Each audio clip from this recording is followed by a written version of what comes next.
What's up, buddy? Hey, how are you?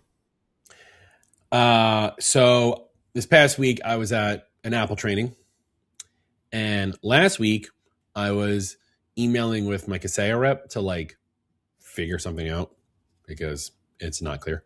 And while I was at Apple training this week, I got an email from renewals saying hey, we see your renewal is coming up for an item I don't recognize the name of. It was like Datto backup for Entra. And I was like, I don't do Datto backup for Entra. I have Datto RMM and I have Backupify, which is Microsoft 365 backup. I don't have Datto backup for Entra.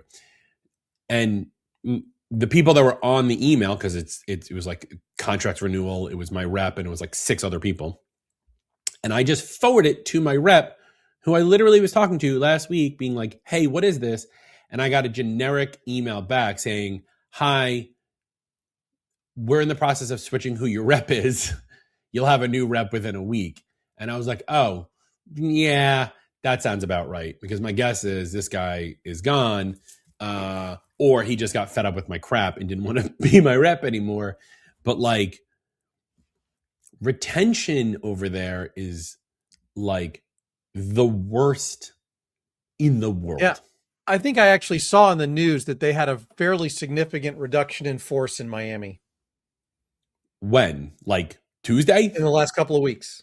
Yeah. Well, no, this guy was literally talking to me a week ago. Like a week ago today, from the time we're recording this, a week ago, he was responding to me. And then Tuesday or Wednesday, Kaiser Soze'd his way out of there. Either that or he was taken out back. There's been some rifts lately in and amongst MSP vendors. It's not uncommon this time of the year either, but it certainly doesn't help the experience of the partner. You know what we need to figure out what happened here is we need a cyber detective. Coming up next.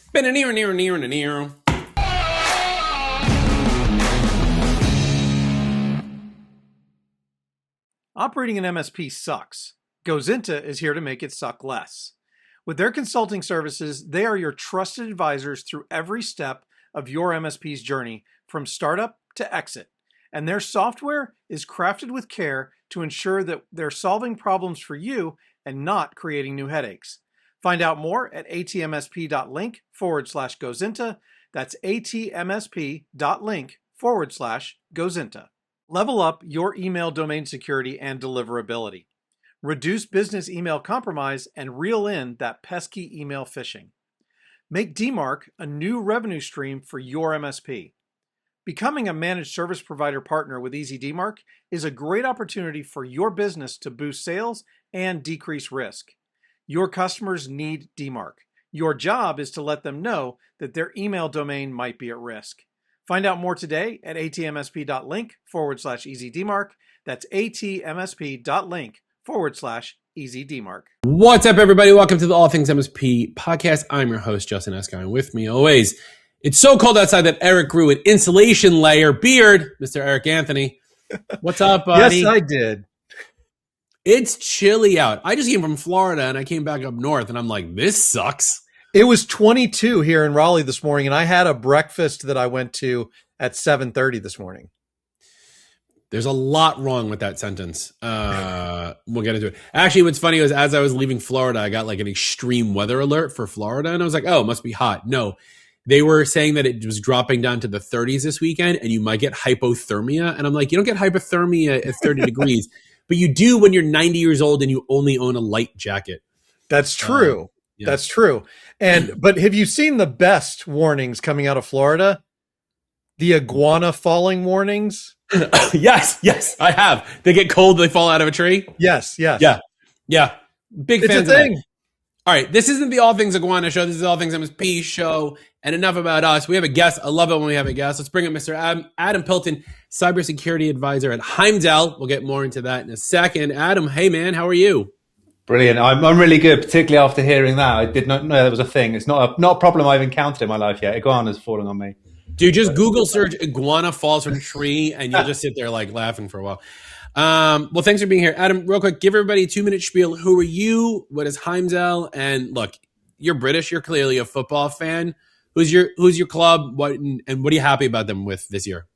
Certainly, yeah. Well, if you measure the time I speak on different things, we might spend too much time on football. But I'll start with myself, just introduce myself. So yeah, Adam Pilton, Cybersecurity Advisor at Heimdal. My background, though, my unique perspective I bring to cybersecurity, though, is because I was a police officer in the UK for 15 years, latterly leading what's known as the Covert Operations Management Unit. So that's three teams. You've got the Covert Authorities Bureau, responsible for obtaining lawful authorities and providing tactical advice in relation to covert activity, whether that be in the real world, the physical world, conducting surveillance on a person, or in the digital world, potentially hacking accounts or looking at what's going on in online spaces, CCTV, for example. Second team are the communication data investigators. These guys and girls, they're responsible for obtaining communications data, whether, again, it be real world telephone calls that are made, text messages sent, or digital world communications sent via the internet, IP data, etc. And then the final team you probably expect in the cybercrime team, responsible for conducting cybercrime investigations, but also for providing digital support for traditional crimes and investigations, whether that be harassment to murder. So that's the unique perspective I bring. I moved into the private sector and then started helping businesses improve their cybersecurity. And I was expecting to see more of an impressive state than I've seen. There's certainly a lot of work to be done. And obviously I work with MSPs, help MSPs. I used to work for a company providing Cyber Essentials Plus. So I worked as an auditor there, helping businesses get up to that standard, getting them across the line, and working with them particularly as well on their vulnerability management. So lots of different angles, from helping victims to arresting cyber criminals to helping businesses and improving their security.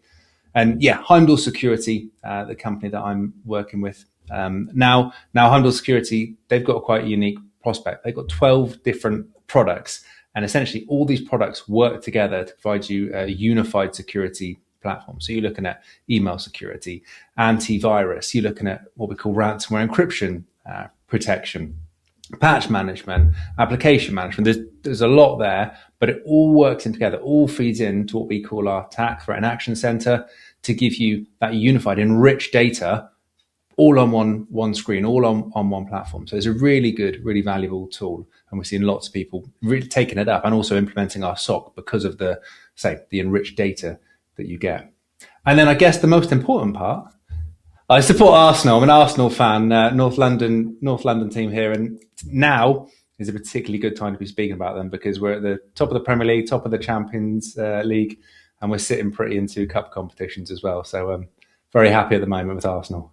Well, that's great. I have a lot to cover just from the 2 minutes you did. Number one is anytime I talk to anyone who's British who talks about football, because I don't watch a lot of footy here, but like I always think about that scene from the IT Crowd where Moss finds that website that just gives him like things to say to people who like football, and like his coworkers like, how did you do that? And he's just like, oh, you watched the game last night. What was he thinking? Like it's just these really generic football sayings, and they get in, and then the whole episode is they get in with the wrong crowd at a bar, and they get into a bar fight, and they're hilarious.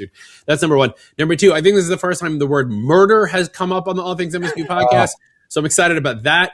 Let's talk more about murder. Does that mean we're now a murder podcast, a murder mystery podcast? Hey, those do well. I don't know what to tell you. And then three, I like the idea of Heimdal because I'm sure many listeners are like, Heimdal, I know that word. Yeah, that's Idris Elba from Thor. The idea is that Heimdal is, what mythology is it? It's Nordic. It's Nordic, right? It's Nordic. Yeah. Good. Yeah, it's good. You know that. It's Nordic mythology for the guy who sees all. So I think it's an appropriate name for what we're talking about. So this is a pretty interesting background you have here, Adam. Like being a cop. I think you guys call them coppers or bobbies. But being a sergeant and detective with the UK Police Department, and all of those things you went through, and now you made that comment like you thought things would be better on the privatized side and the MSP side, and clearly you made that comment because it's obviously not. Yeah. What is it that MSPs, just straight up, like be raw and be honest with this, like what is it that MSPs are doing wrong in 2026 around cybersecurity? So it's more the end organizations that they serve is where I was sort of positioned in that comment. So when I was in the police, obviously in the police, you only see the worst of life. And obviously working as cybercrime, you only see when criminals are successful and get in and organizations are hacked. I was expecting to come out of the police, move into the private sector and essentially see lots of businesses that had good security and ultimately took it seriously. And I think what I've seen a lot of is that lots of organizations don't take it seriously until they've suffered a breach. And that's maybe when they'll employ an MSP or certainly employ the security services that are offered. But also lots of organizations may only look at doing it for the purposes of compliance. So they can say they're doing security. Yeah. The conversations that need to be happening, and I genuinely believe are really going to start picking up this year, are the conversations at the top table that the boards, the founders, the owners, senior leaders need to be having, where they actually understand what they're talking about and then take cybersecurity seriously, take a real interest in it.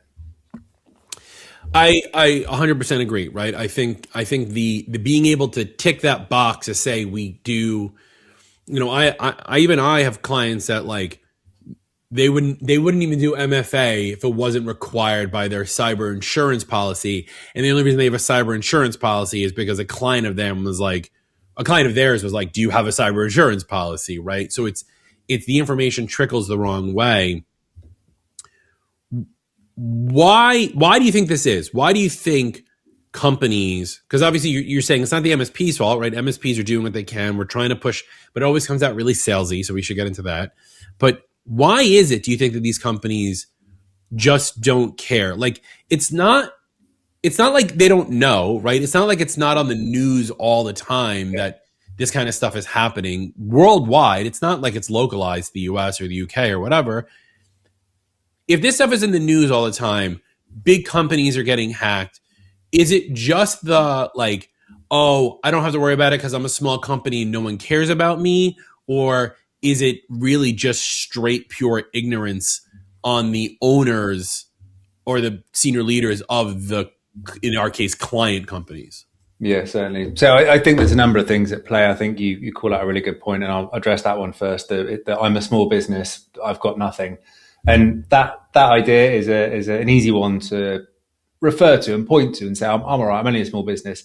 The reality is, and certainly my time in the police, the people that get hit frequently are the ones that are getting hit for a few £1,000s. Because if we could all make a few £1,000s multiple times a day by just sending a few emails, blimey, I'm sure we'd all do it if there's a legitimate way of doing it. And that's what cyber criminals are doing. They don't care that it's only a couple of £1,000s because it's the volume that they're able to achieve. So small businesses are definitely in the crosshairs, particularly when they've got no or minimal security in place to protect themselves from that. I think the bigger thing is that culturally around the world, it's acceptable to say, oh, I'm not technical. And then that is your complete out for doing anything involving cybersecurity. I like to think, and maybe I'm naive in saying this, but I like to think that most business leaders around the world recognize that cybersecurity is important. They recognize it's a threat. I'd like to think that they can't miss it. It's all over the news all the time now because of all the different types of threats we're seeing and that are having success ultimately, whether that be in the UK, the likes of Marks and Spencer's, Jaguar Land Rover, Qantas last year as well in Australia, the huge organizations getting impacted by cybercrime.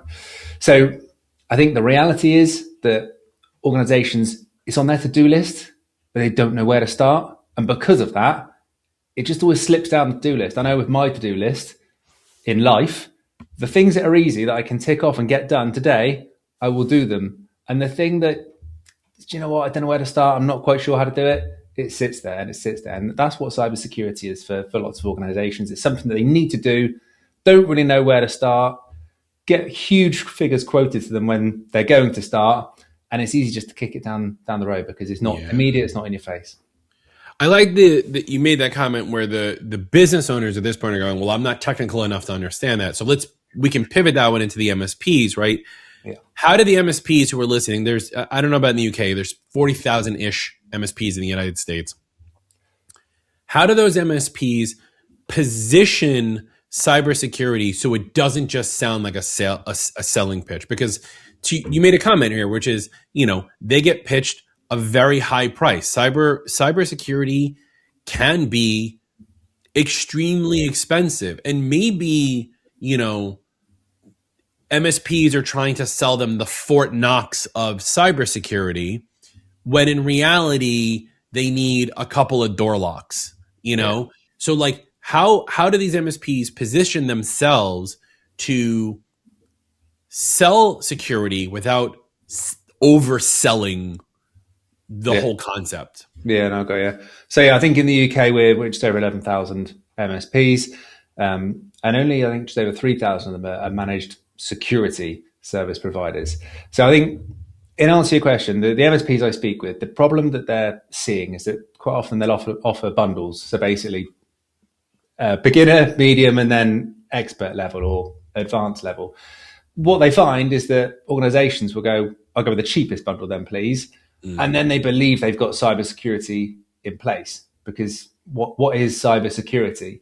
You can't easily say in one sentence, this is what you're going to get. They believe they're completely secure because they're paying for the basic package. The reality on how to achieve security is it's a journey.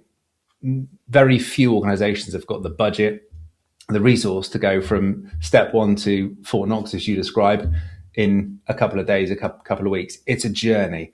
And I think that's the way that MSPs have to sell it. You have to start at the basics. So here in the UK, Cyber Essentials is very much the basics.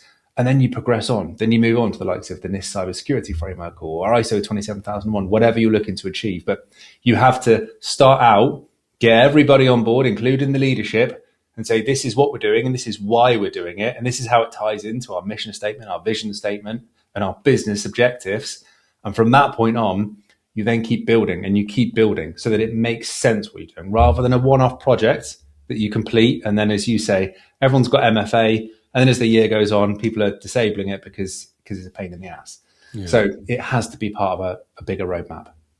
I like the part where you said about making it part of the mission and statement, the vision statement, and the business process. And I find, and Eric and I have had other episodes about this, and we will continue to talk about this over the year, where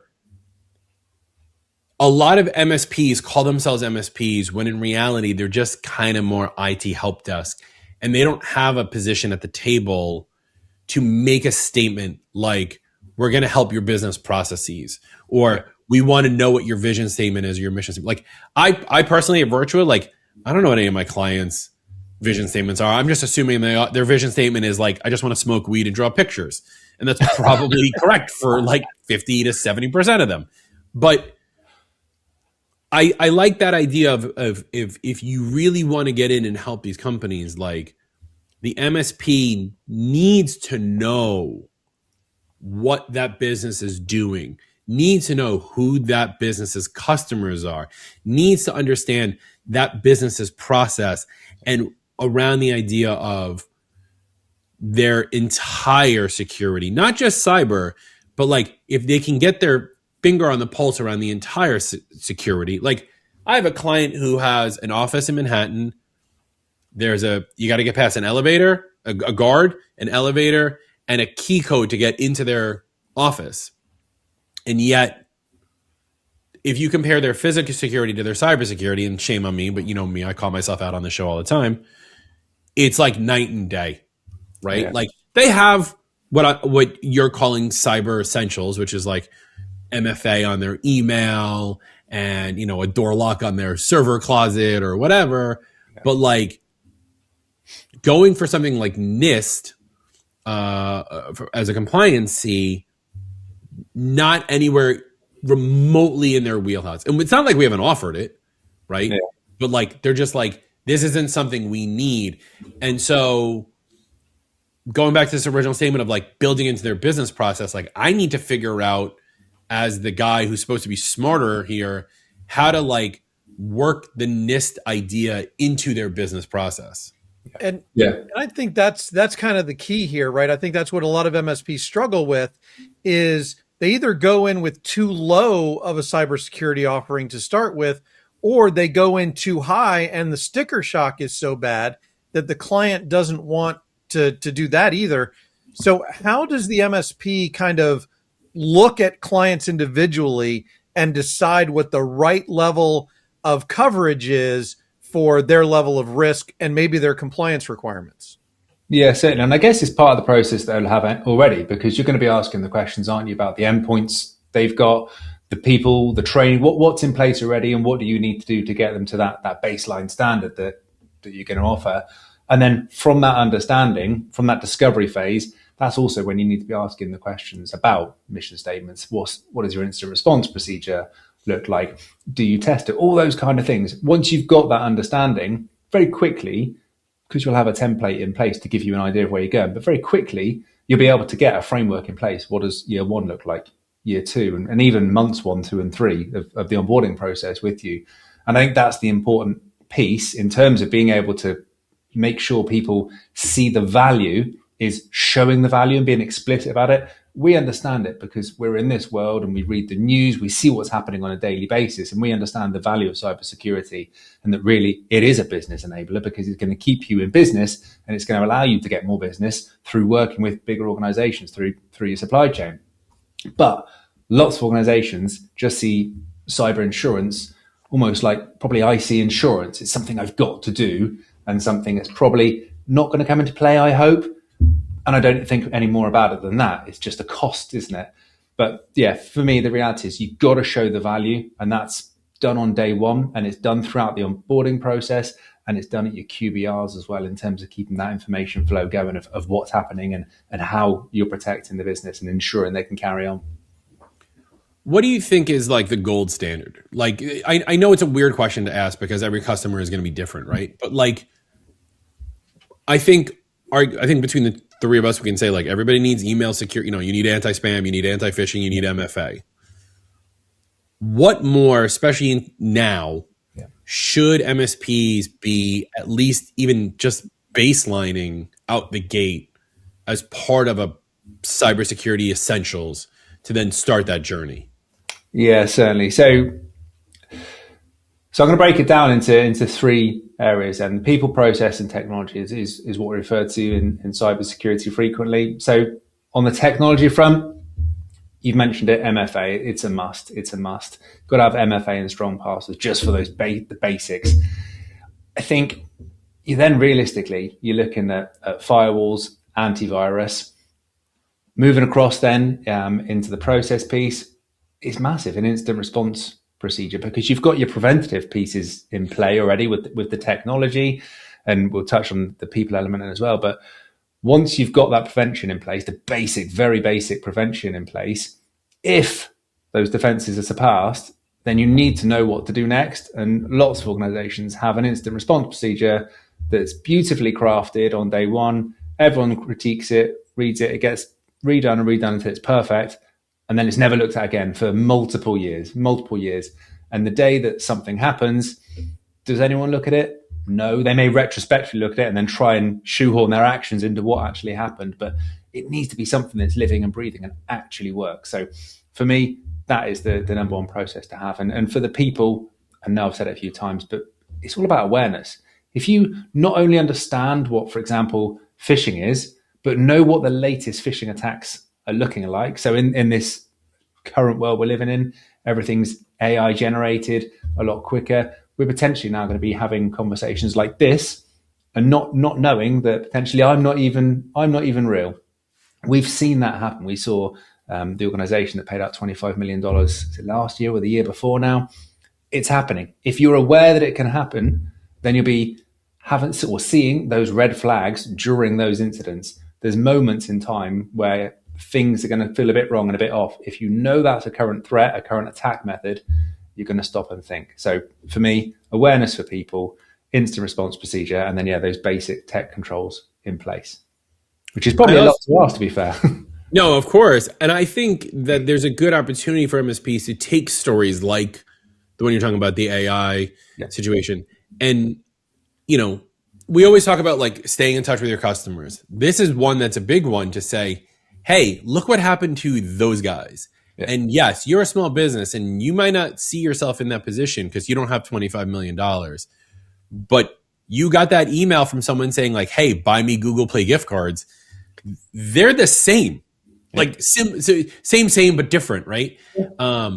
And that is, I think, for MSPs a good lead, like a lead gen to having those conversations and getting an IRP. And I say this often is like, if you're an MSP and you're not an MSSP, that's okay. Partner with a cybersecurity firm. I'm assuming Heimdal helps writes IRPs in UK. There's a bunch of cybersecurity firms in the United States that can do it as well. Like, partner with something. We've partnered with a cybersecurity firm in Texas who writes IRPs for our clients all the time. And as soon as this episode comes out, I'm sending all my clients this episode to be like, here's something you've been like sleeping on, even though I've been telling you. And here I have a professional who is a ex-cop who's telling you to do this. If you're not going to listen to me, at least listen to him. Yeah, and I think that's a big thing. So Heimdal have got a SOC, which is obviously Security Operations Center. It's got professionals, experts in there that obviously do this day in, day out. So they know exactly what they're doing. They know exactly how to respond to get things resolved quickly, or even to prevent things escalating. So I think that's massively important. And one of the things that I do myself on LinkedIn is every Thursday I push out what I call the weekly cyber snapshot. So 5 minutes or less, basically a rundown of what's happened in cybersecurity that week from around the world. So relevant attacks, relevant legislation, and things like that, I think are really important because it doesn't take much time. You can't even drink a coffee in 5 minutes unless you have a cold one. So sit down, watch it, and then know you've got the comfort of a SOC behind you as well, if people know what we do. And then you're in a pretty good position in reality. But yeah, for me, awareness is massive. Yeah, I agree with the awareness component of it. If you could give one piece of advice to an MSP, like to prepare their clients for this inevitable incident, because eventually we're all going to get targeted, what would be that like one big piece of advice for them? Get your clients on board. So I would tell stories, what you're seeing. And it doesn't have to be the stories that are on the TV, the big attacks. It can just be the stories that they're seeing. So I've got one client and this attack happened to them this week. Luckily it was prevented or whatever happened, but telling stories so that the client understands that it's not just them in that situation. Likely most people in that area that MSP serves are going to be having the same type of issues. So tell stories, get people on board, senior leaders, and start building that culture. Because for me, the culture is something that's going to exist over time, whereas the budget, it might be there 1 year, but next year it might be considerably smaller. And then you've got to work off the old tech that you've got and build off that. Whereas the culture, when everyone gets it, everyone stands it, and everyone's behind it, that is a lot more powerful. Yeah, that's awesome. I do have one story that I think I've shared it on the show before, but I thought this was a really interesting attack vector that I had not seen. One of our clients received an e-document through Zoom, because like Zoom does document workflow now. And the document URL was legit Zoom. It was like zoom.us/blah, blah, blah, whatever. And the document in Zoom was like, click here to read. And when you click that led you to a phishing website. So instead of the phishing coming direct, which would have been blocked by our anti-phishing programs or anti-spam or whatever it was, there was a legit URL that passed the URL, what are those things called? Like the URL malicious clickers or URL rewrites or whatever, passed our filters. And then once you got to the legit URL, then you got flipped into a phishing attack. So like, and they were a small nonprofit, right? So this is a legit story. Like if you're listening and you need stories to tell your clients, this is a legitimate story. And this is a legitimate attack vector that the bad guys try to use. Luckily, my client was like, I don't know who's sending me this, and like forwarded it to us. And I went through and clicked on it in a safe space so I can make sure it was good or not.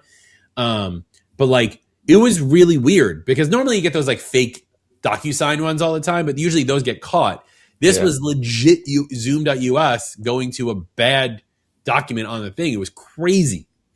And that's the thing, isn't it, with the culture piece? So you've got the tech there, and the tech, to be fair, like tech is good, isn't it? Like that's why we're seeing now tech companies are moving more into the sort of ITDR, the identity threat detection and response, because the endpoint detection and the network coverage is pretty good, to be fair. So yeah, that's exactly why the culture needs to be there to support the tech, because if they're abusing the systems already in place within Zoom, and we've seen it with PayPal as well, they had a similar thing. Lots of organizations are having their own internal processes or procedures abused. that culture is what's going to catch it in that moment. Yeah. Well, Adam, this has been awesome. Real quick, where can people find out more about you and Heimdal online? Or if they want to sign up for your newsletter, where can we get some more information?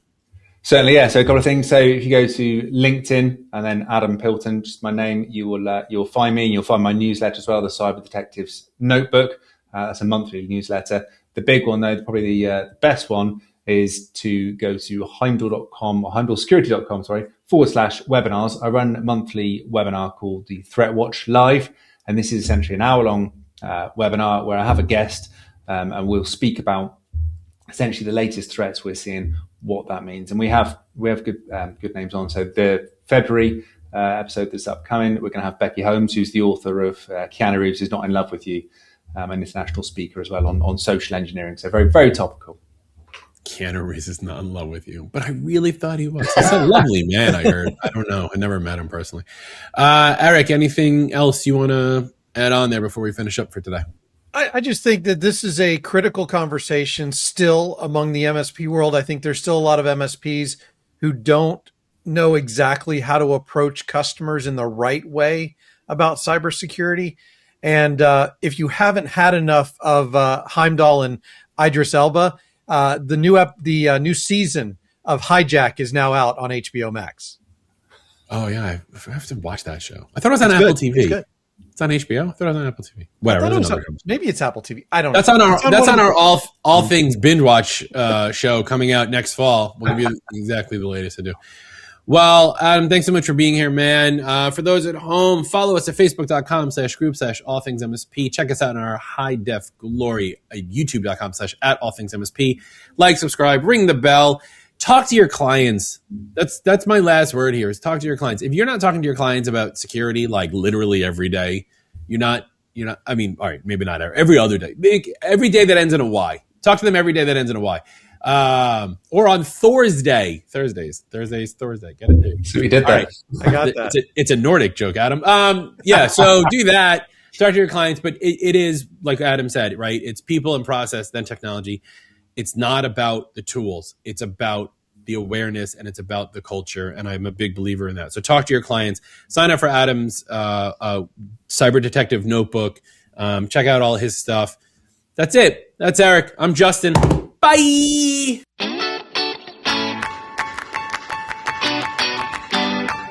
Thank you for listening or watching the All Things MSP podcast. If you liked this episode, go ahead and give us a thumbs up, hit that like button, and consider subscribing to catch all our weekly episodes. And from your host extraordinaire, Justin Esgar, and myself, Eric Anthony, your humble producer and All Things MSP founder, thank you very much for spending your time with us.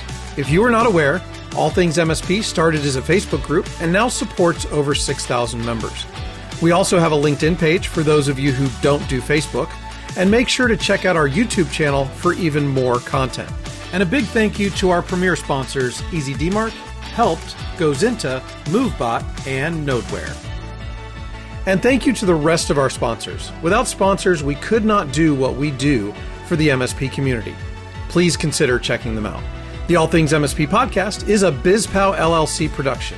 The views and opinions of the hosts and guests are their own and do not reflect the thoughts and opinions of any employer, vendor, sponsor, or random taxi driver in the Metro DC area.